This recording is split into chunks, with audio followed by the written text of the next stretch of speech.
Boa noite, bom dia, boa tarde, não sei que hora você está vendo a gente, mais um Doutrinadores aí com vocês. Você já assistiu o Coringa? Esse último agora.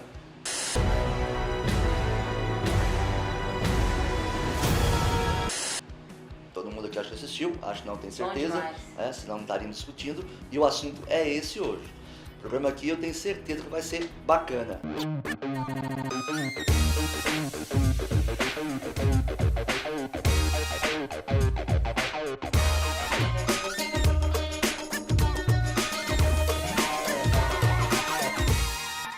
A gente trouxe o doutor Renato, ele é psicólogo, já há 16 anos, né? Na área comportamental, tá? Imagino que ele nesses 16 anos deve ter, né, no seu consultório aí, encontrado com muitos coringas, não sei. Deve ter. E eu já quero te lançar uma pergunta aí, doutor, que eu acho bastante relevante. Coringa, ele é um psicopata, tô errado?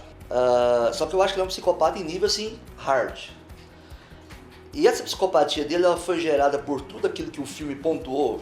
Aí vamos pegar lá, abuso infantil, agressão física, fracasso na carreira profissional, a forma como ele descobre que ele foi adotado, já é adulto, né? E descobre também quem é o suposto pai dele, que seria o Thomas Wayne. O spoiler. É? Essa... Spoiler. Aquilo tudo que ele gerou lá, que mostra que é o Coringa, a transformação, né? Tô falando quase um doente mental, então, agressivo, psicopata, e que vira o Coringa que nós conhecemos de forma assim, majestosa com essa interpretação. When you bring me out, can you introduce me as Joker?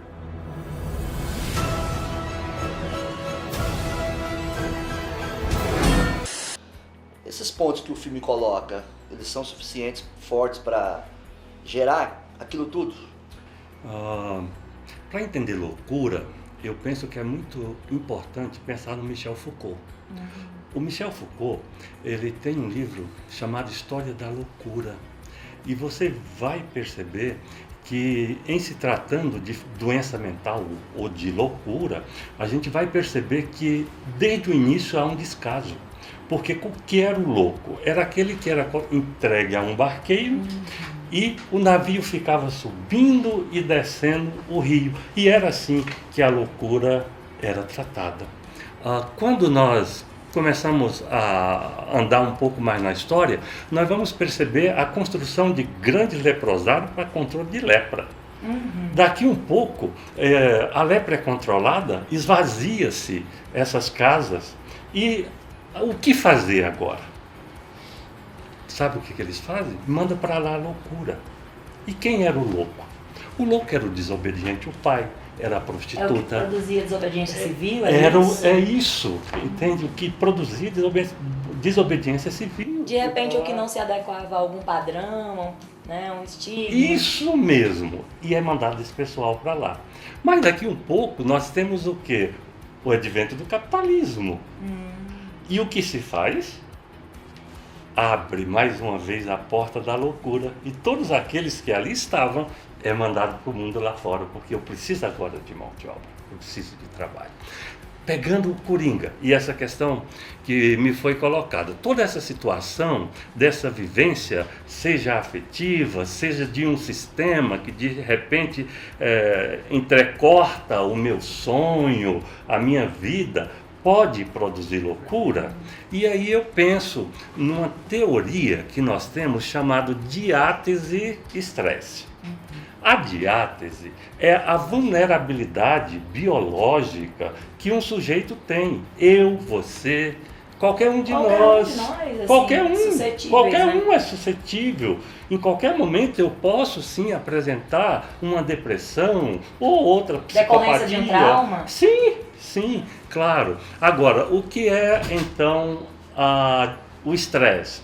São essas situações que o sujeito vai vivendo no seu dia a dia e que isso sim, do meu ponto de vista como estudioso do comportamento, isso tem sim uma interferência direta. Sim, a questão afetiva, a situação do pensamento de querer alguma coisa como que o Coringa queria, eu quero ser um grande comediante, mas entre eles se coloca toda uma questão, o quê? Da sociedade.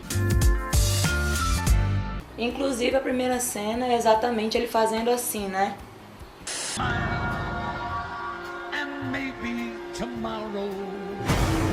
Produzindo um sorriso. Ele vai produzir um sorriso que não é natural. Então, ao mesmo tempo que ele produz esse sorriso, ele vem as lágrimas, e essas lágrimas elas não são fictícias, elas são reais, provocada pela angústia que ele sente.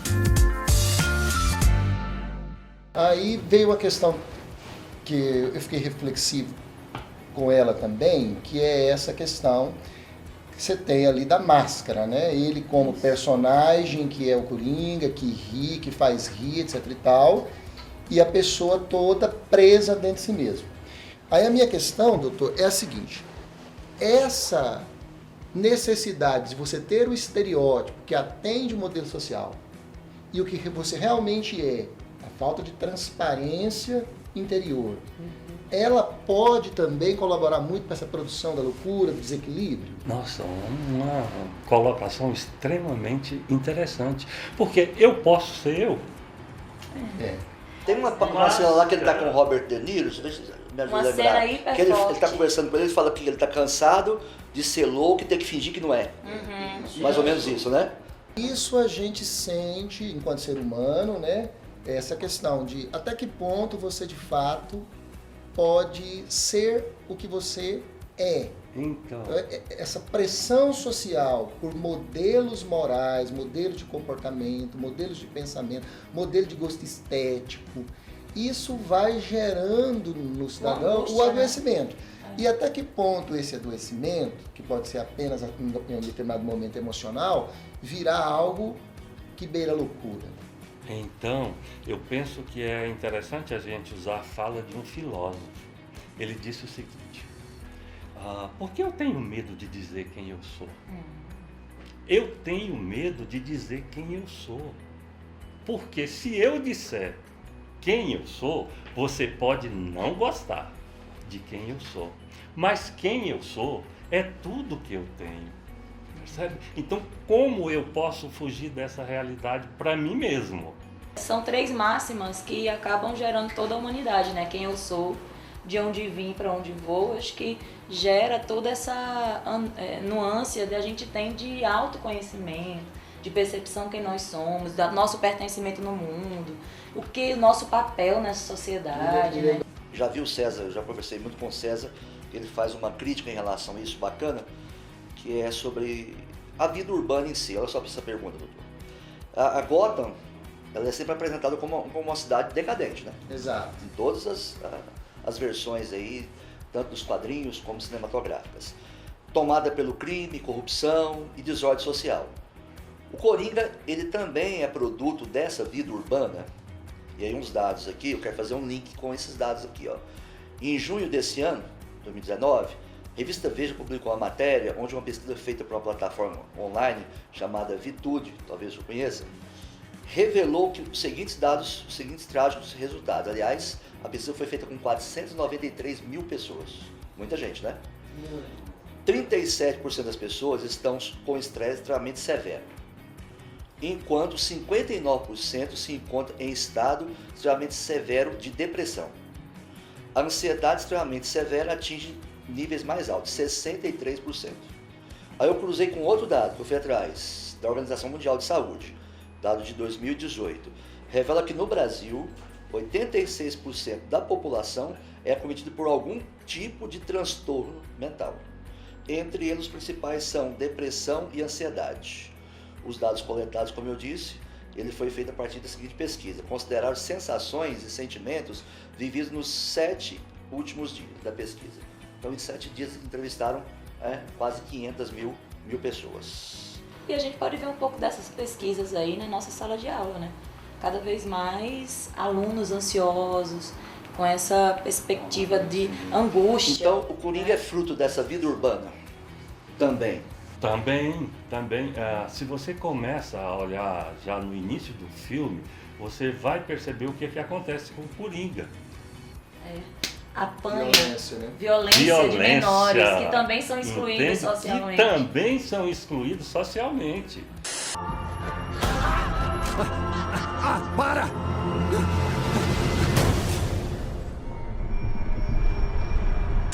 Percebe? Quer dizer, se você pega aqui, são pessoas que estão na mesma condição, Que mas não se veem, né? que não se veem. Não vê o reflexo no espelho, não se vê como Não alteridade, se vê. né? O E princípio da alteridade. quando eu vejo esse reflexo no espelho, eu não tenho condição de me sustentar nisso, eu vou lá e quebro esse espelho. Quando ele se entrega à Quando ele se violência, entrega à violência, aí sim ele vai encontrar pessoas que o que se admiram. identificam com ele. Fazendo referência aí, talvez, ao instinto de agressão, de morte do Freud.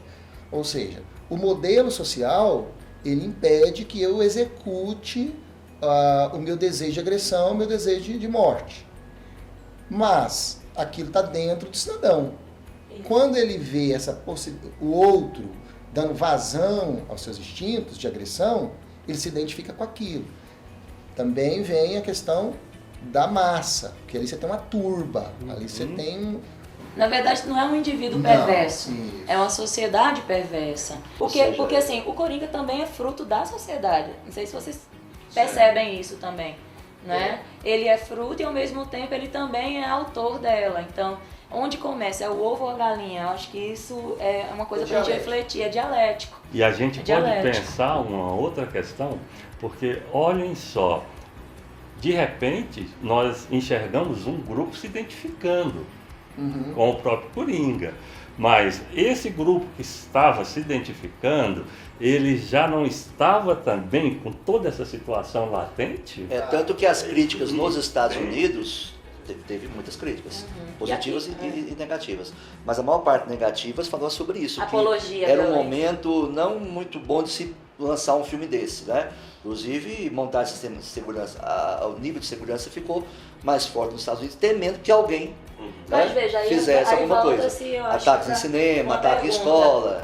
Na verdade, é o filme que pode polarizar essas pessoas com essas ações, né, bárbaras, ou é a barbárie que está produzindo essas pessoas? Então, é uma reflexão pra gente aqui, né? Porque veja que o ser humano, quando ele é pisoteado, ele é quebrado, vive um estado de perversão, a barbárie parece que a gente não sabe onde começa, onde termina. Mas eu queria voltar na questão que você fala de Gotham.